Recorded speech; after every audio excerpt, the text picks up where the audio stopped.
thank you to Sarah Kate Ellis and GLAAD for this honor. When I made the film Truth or Dare, I had no idea I was going to...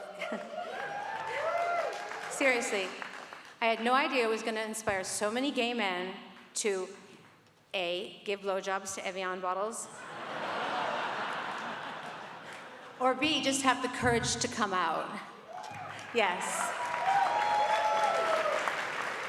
And be free and take a stand and say, this is who I am.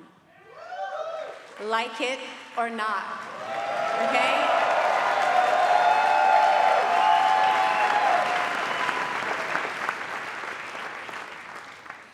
When I look back and watch that film, I am horrified by my brattiness. But I'm also proud that it gave so many people hope.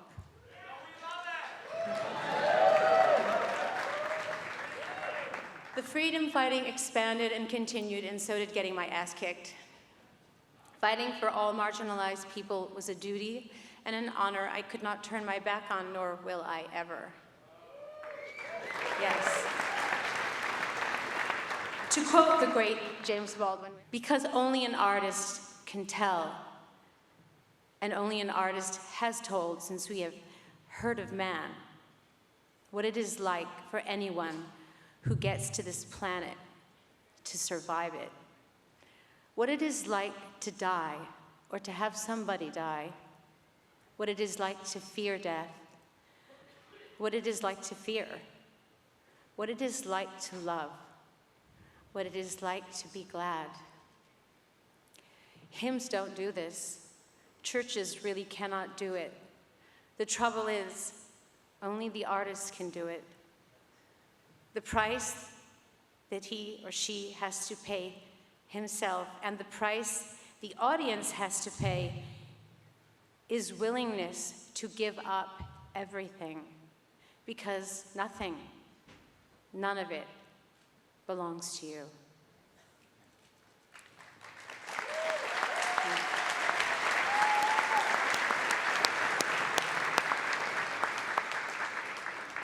So 14 years ago, I heard about an AIDS epidemic in Malawi, a country in sub-Saharan Africa that I'd never heard of before, embarrassingly, a country that had left over 1 million children orphaned by AIDS.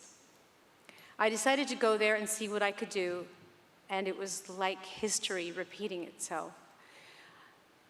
Hospital wards filled with emaciated, dying people laying in hallways and under beds, abandoned children wandering the streets everywhere, orphanages overflowing, no medicine, no education about what was happening, and no one talking about prevention.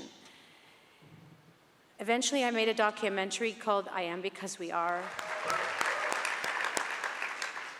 wanting to share this journey and hoping to raise awareness and inspire others to help me. I started advocating for change in the warm heart of Africa, which is what Malawi is known as. Building schools and orphanages, and eventually a pediatric hospital.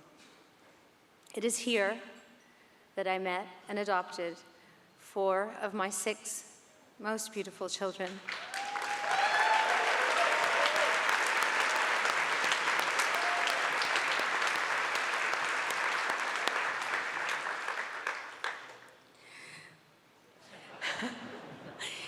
To quote a song on my new record called Extreme Occident, life is a circle. Death and loss brought me new life, brought me to life, brought me to love. And so we are back to the beginning of my speech, the importance of love. Because as soon as you really understand what it means to love, you understand what it takes to become a human being. And that it is every human's duty to fight, to advocate, to do whatever we can and whatever it takes. Madam X is a freedom fighter.